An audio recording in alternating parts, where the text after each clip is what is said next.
So Emmanuel Rodriguez is with Celestium, which is a funeral home and crematorium. Julie, what is your last name? Juliana Andino. That's my name. And you are with what funeral home? Funeraria San Fernando de la Carolina in Carolina. Okay, so here is the situation. There was a woman who died today in Carolina. She was a nutritionist. The funeral home that Julie works for picked the body up. And Julie, maybe you can fill in a little bit of the details about what you were told were the symptoms the lady was experiencing before she passed away. Okay, so what we know, she had a fever 4 days ago for 2 days. And then yesterday and the day before, she started coughing and getting shortness of breath. That's what we know, and that's what was certified to the police from the family member. Okay, so you picked up the body. The husband is isolating at home because there are concerns that she may have the virus. She was not tested for the virus before her death. Is that correct? As far as we know, no. Okay. We don't know what she did in order to take care of herself. We do know that she used to work at a hospital, or she worked at a hospital here in Puerto Rico, but we don't know if she was in quarantine or if she notified to anybody. That information we haven't heard of. Okay. So your company picked up the body at 11 a.m. today. Is that correct? Yes, around that time. We received the first call around 9 a.m. and it took us a little longer to pick it up because we had to confirm with the Institute of Forensic Sciences that we were going to be able to take it over there, or what was the process to follow, since this was a case that could be a potential positive to COVID-19. Okay, and just so everybody knows, when someone dies in a home, just as this woman did, and the death is not certified by a doctor, Julie was explaining to me that the law in Puerto Rico dictates that that body has to go to the Forensic Sciences Center, which is owned by the government, so that it can undergo testing and or an autopsy. When the body was picked up today, it was brought to the Forensic Sciences Center. And tell us what has happened that is different than usual.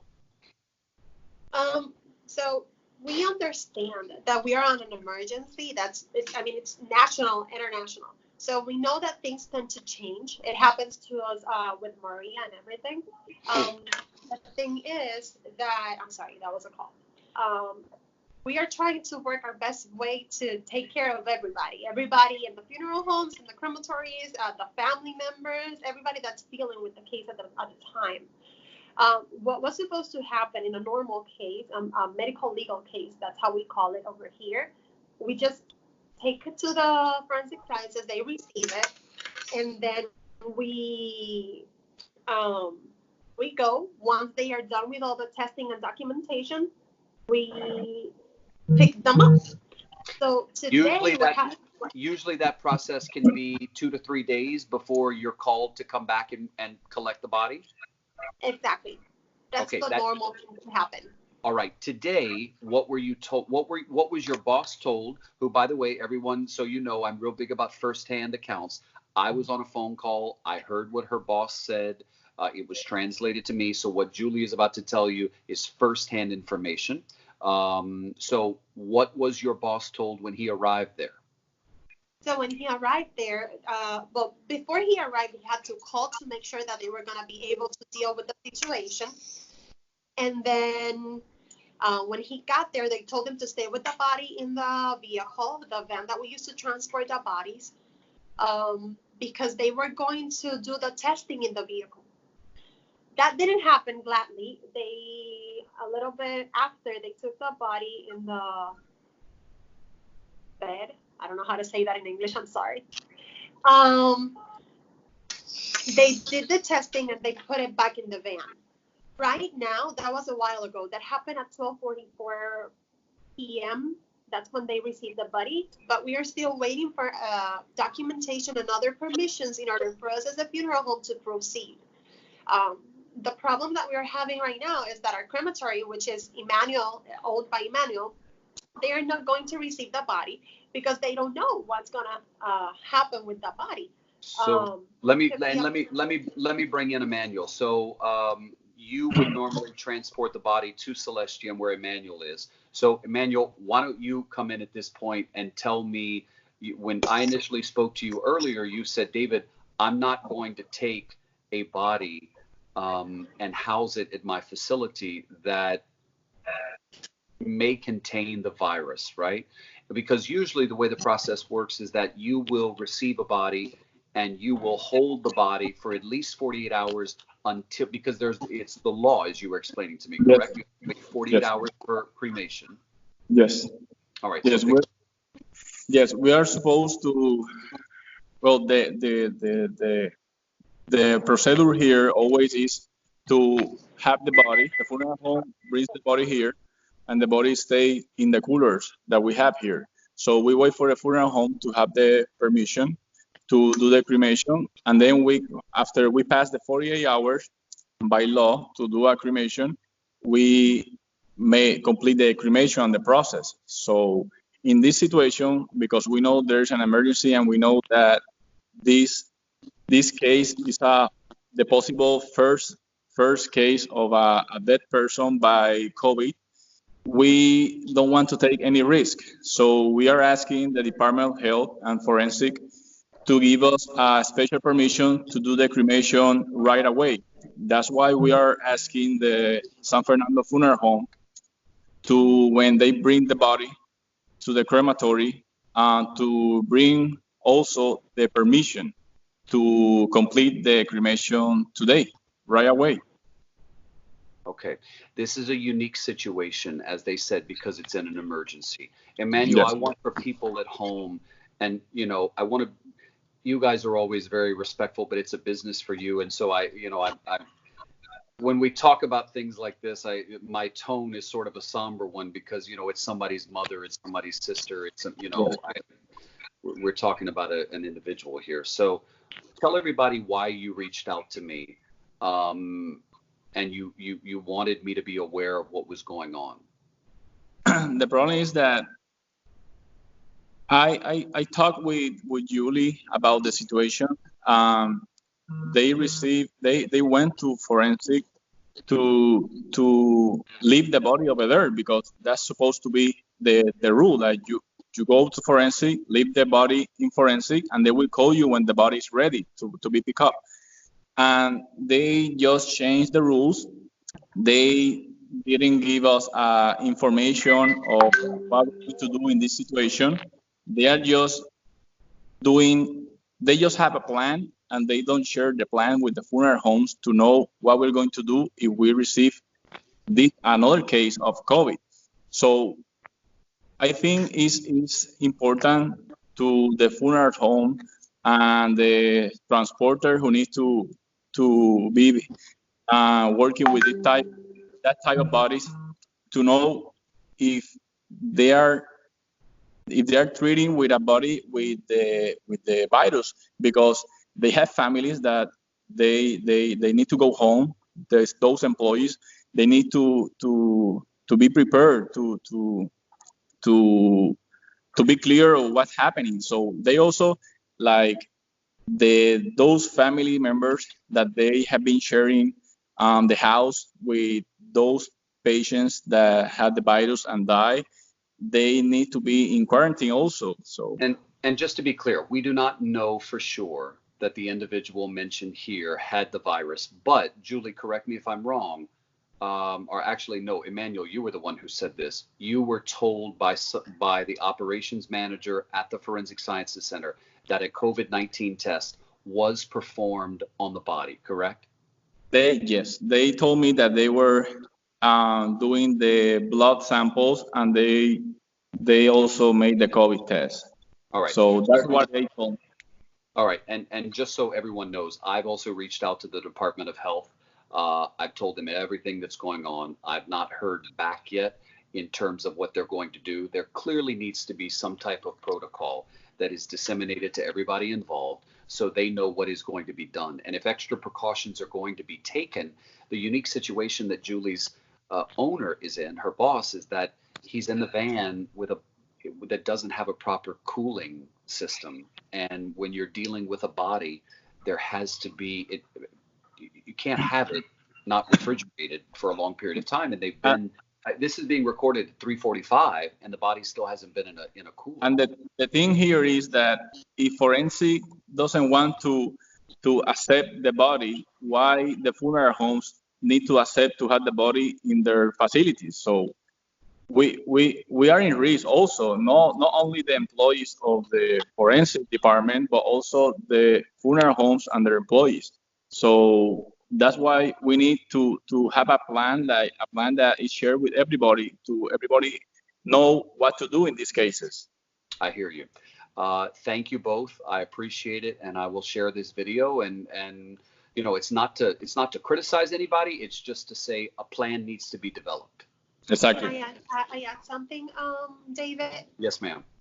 Something that we need to understand as individuals and funeral homes and everybody over here is that this is something that is new to all of us. And I'm sure that I can speak for Emmanuel and for the government. We are all trying to figure out at the same time what is the right process to follow. The thing is that we need to be a team. We need to work together in order to get this running, because as Emmanuel said, we are all at risk. The thing what we want to do is to figure out what the process is so we can follow it and to make a model for the next cases that I know we're going to have. There's a way to manage risk, and my hope is that with this interview, it sort of spurs something. I mean, you can realize, everybody watching hopefully realizes the urgency of this issue. Can't afford to wait another 24 hours or something, right? There needs to be a clear-cut protocol on how bodies are going to be processed and how risk is going to be managed, right? It's an unavoidable risk, but there's a way to manage it, just like they manage it with Ebola or other infectious diseases around the world that have happened. So I thank you both for the context and the first person or the first-hand account. None of this is second-hand accounts. This is all stuff that they experienced personally. And I'll share it with the folks, and hopefully it generates something that works for everybody. Okay? Thank you very much, Dave. Thank you. Thank you both. Bye-bye. Dr. Maria Conti is the head of the Forensic Center in Puerto Rico. Dr. Conti, you and I had a phone call before I started this interview, and you were saying to me that things have changed a bit in that you are not housing bodies that are suspected of having the virus out of an abundance of caution. Can you explain?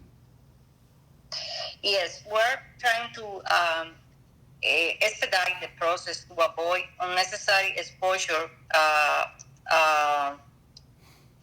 to our employees.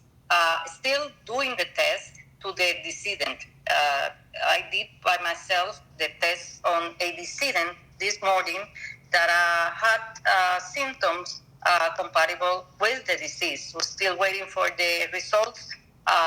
We don't have the results yet, but definitely the symptoms were compatible with the disease.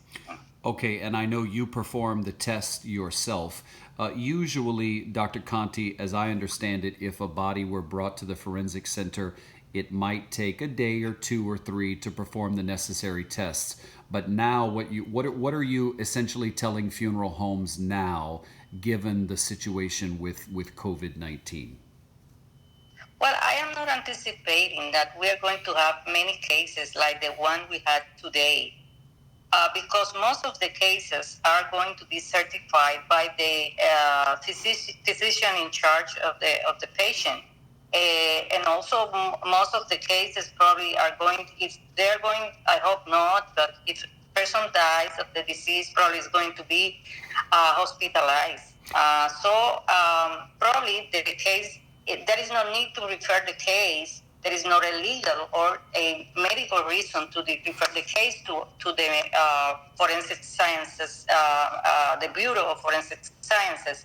So in cases like the one we had today, that was the exception, not the rule, as I am expecting.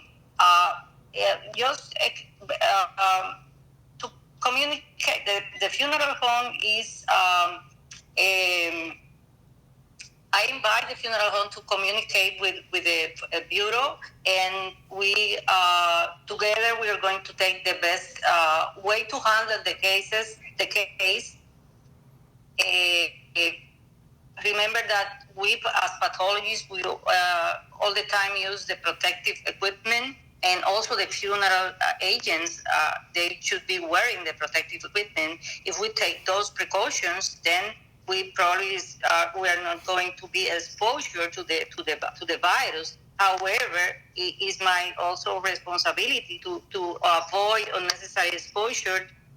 If I can do the case in an expedited way, well, then if I can able to manage the case in that way, the way I did it today, but then it's better for all the parties involved. Understood. Doctor, we can't see you very well. Can you pan your phone down just a little bit? Oh, yes, ma'am. So, okay, so then another question. So you've taken the COVID-19 test on this decedent and you are awaiting results now. Do you believe, looking down the road at the possibility of risk, there could be a situation where more people are dying at home because they're not going to the hospital, because there's not enough testing. So do you see the need for there to be a facility maybe outside the Bureau that could temporarily house the individuals who come with symptoms that were consistent with the infection before death? Well, the situation is still ongoing. We can discuss with the Department of Health additional measures that we can take in order to avoid unnecessary exposure to the funeral agents and to our personnel. The test has to be taken, however, by some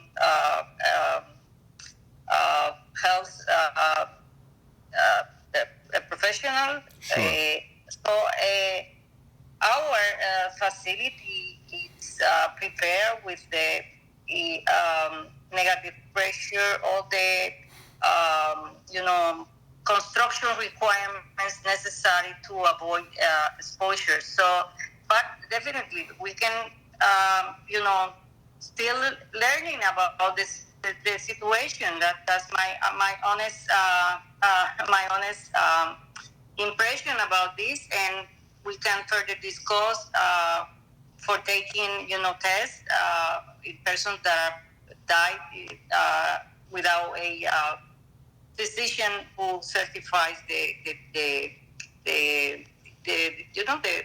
death. The death, yeah, person. Yeah. And then I think my last question for you would be, I was really curious when I heard about this case. I wondered if she, in fact, was infected with the virus. Is there a risk after death to people such as your employees and funeral home personnel? Well, is not known at this time what is the risk, the post-mortem risk of contracting the disease, of acquiring the disease. Some countries, like for example Spain, they are not doing autopsies on these decedents. If this virus is the behavior of this virus is similar to other respiratory virus, then the postmortem transmission, the risk of postmortem transmission should be low. But since we don't know all the ways in which this virus can be transmitted, we're still, in the process of avoiding, as I said before, unnecessary exposure until everything is clarified.